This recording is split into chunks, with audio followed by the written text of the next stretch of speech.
वैसे तो भारत की सेना हर खतरे से देश की सुरक्षा करती है, लेकिन एक ऐसी संस्था है जो भारत को न सिर्फ आंतरिक बल्कि बाहरी खतरों से भी बचाती है। जी हाँ, हम बात कर रहे हैं RNAW की। ये वो संस्था है जिसने काफी बड़े बड़े खुफिया मिशन ऑपरेशन करके देश की रक्षा की है। पर क्या आप जानते हैं इसके अंदर भर्ती होने के लिए क्या करना पड़ता है? इसके अंदर ऑफिसर बनने के लिए कौन से एग्जाम को क्लियर करना पड़ता है?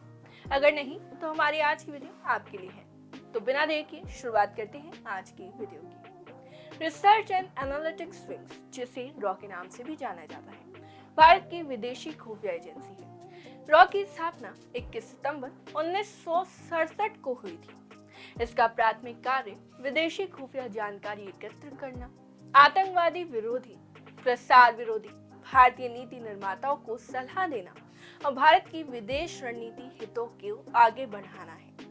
यह एजेंसी भारत के परमाणु कार्यक्रम की सुरक्षा में भी शामिल है।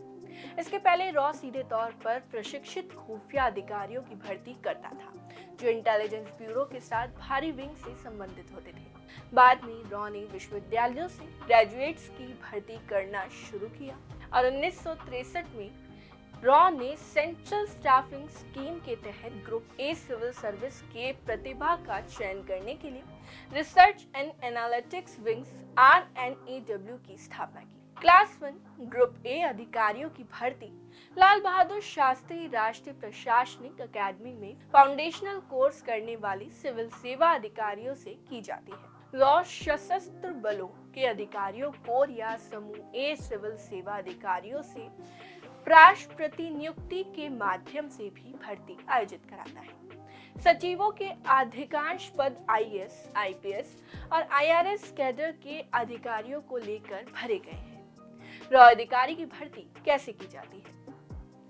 Research and analytics wing raw Bharat में सरकारी विभागों, सशस्त्र बलों, खुफिया एजेंसियों, पुलिस सेवाओं, प्रशासनिक सेवाओं आदि से उम्मीदवारों की भर्ती करता है। हालांकि इसका मतलब ये नहीं है कि रॉ में चयन केवल इन्हीं सेवाओं से होता है। रॉ एजेंट बनने के लिए योग्यता। रॉ एजेंट बनने के लिए अच्छी शैक्षिक योग्यता और उल्लेखनीय कार्य अनुभव दोनों की आवश्यकता होती है। भारत के research and analytics wing raw का हिस्सा बनना बहुत मुश्किल है। इस प्रतिष्ठित संगठन में चयनित होने के लिए उम्मीदवार को शारीरिक और मानसिक रूप से फिट होना चाहिए।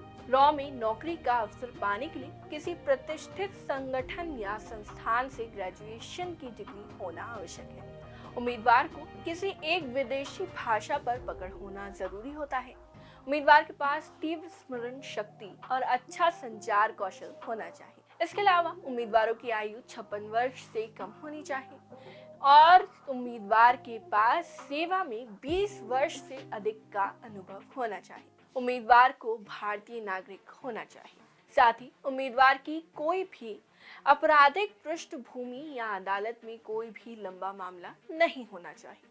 अगर ऐसा नहीं होता है तो आप रॉ एजेंट बनने के लिए योग्य नहीं हो पाएंगे। कई बार रॉ अधिकारियों को प्रतिभाशाली उम्मीदवारों के बीच से चुना जाता है, जिन्होंने पहले ही UPSC सिविल सेवा परीक्षा उत्तीर्ण कर ली है और IAS, IPS जैसे अधिकारी बनने का विकल्प चुना है।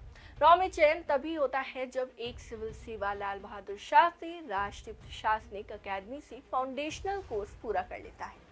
पाठ्यक्रम के अंत में रॉ इंटरव्यू और मनोविज्ञान प्रशिक्षण आयोजित किया जाता है। शॉर्टलिस्ट किए गए उम्मीदवार 1 वर्ष की अवधि के लिए रॉ में काम करना शुरू करते हैं। UPSC, IAS, IPS, IFS और अन्य संबंधित सेवाएं सहित भारत की सिविल सेवाओं के लिए उपयुक्त उम्मीदवारों की भर्ती करता है। रॉ में मिलने वाले रैंक। रॉ में कई प्रकार के रैंक होते हैं और सभी पदों के अपने अलग अलग महत्व हैं। पद के हिसाब से अधिकारी के ऊपर कई सारे दायित्व होते हैं। क्लास 1 ग्रुप ए अधिकारी। नंबर 1 सचिव, अपर सचिव। नंबर 2 संयुक्त सचिव। नंबर 3 निर्देशक, उप सचिव, अटैच। ग्रुप ए अधिकारी। नंबर 1 वरिष्ठ क्षेत्र अधिकारी। नंबर 2 क्षेत्र अधिकारी। नंबर 3 उप क्षेत्र अधिकारी। नंबर 4 सहायक क्षेत्र अधिकारी। आइए अब जानते हैं रॉ एजेंट की जॉब प्रोफाइल क्या होती है। रॉ एजेंट के जॉब प्रोफाइल में भारत के आसपास के देशों में राजनीतिक और सैन्य विकास की निगरानी करना शामिल है। इसके अलावा भारत में रॉ एजेंट्स की प्रमुख भूमिकाएं और जिम्मेदारियां क्या होती हैं, ये जानते हैं। नंबर 1, विदेशी खुफिया जानकारी इकट्ठा करना। नंबर 2, आतंकवाद विरोधी अभियानों का संचालन करना। नंबर 3, देश में नीति निर्माताओं को सलाह देना। नंबर 4, प्रति प्रसार करना। नंबर 5, देश के परमाणु कार्यक्रम को सुरक्षित करना। अनुसंधान एवं विश्लेषण विंग रॉ का कार्यतंत्र। रॉ विदेशी धरती पर विभिन्न महत्वपूर्ण अभियानों में खुफिया सहायता प्रदान करता है। यह इंटेलिजेंस ब्यूरो जैसे भारत के खुफिया संगठनों के साथ मिलकर काम करता है। एजेंसी गुप्त और प्रत्यक्ष अभियानों के माध्यम से सैन्य, आर्थिक, वैज्ञानिक और राजनीतिक खुफिया जानकारी एकत्र करता है। यह भारत में हथियार और गोला बारूद पहुंचाने वाले आतंकवादी तत्वों को और तस्करी गिरोहों की निगरानी करने का काम भी करता है। रॉ मुख्य रूप से भारत के पड़ोसियों पर केंद्रित है। रॉ द्वारा एकत्रित इनपुट से भारतीय अधिकारियों को भी मदद मिलती है, जिनका उपयोग आगे राष्ट्रीय सुरक्षा नीति और विदेश नीति को संशोधित करने में किया जाता है। रॉ हमें बताता है कि हमारे देश के खिलाफ हमारे पड़ोसी देश किस प्रकार की रणनीति बना रहा है तथा हम अपनी कमियों को किस प्रकार से खत्म कर सकते हैं। हमारे देश में किस प्रकार की कमियां मौजूद हैं, जिसका हमारे पड़ोसी देश फायदा उठाकर गुप्त जानकारी प्राप्त करने में सफल हो सकते हैं। तो ये थी संपूर्ण जानकारी जिनकी मदद से आप भी रॉ में एजेंट बन सकते हैं। आई होप हमारा आज का वीडियो आपको पसंद आया होगा।